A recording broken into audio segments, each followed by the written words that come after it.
mesure de déphasage, méthode de synchronisation externe.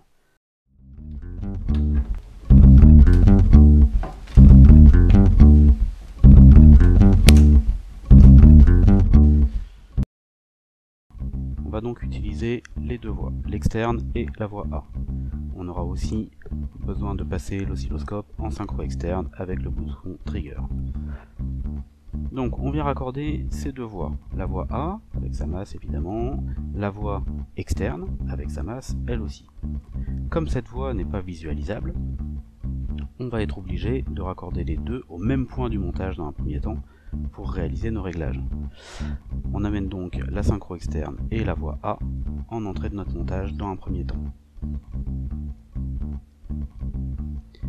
Une fois cette voie réglée et visualisée, on va venir la décalibrer. Pour ce faire, on l'amène au-delà des 10 carreaux, puis avec le bouton de calibration, on le ramène exactement sur 10 carreaux pour une période. Il ne reste plus ensuite qu'à déplacer la voie de visualisation, la A, sur le signal déphasé.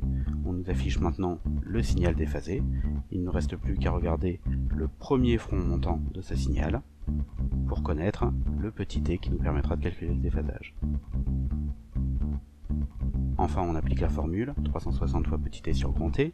Dans ce cas particulier, grand T étant toujours égal à 10, on a phi est égal à 36 fois petit t.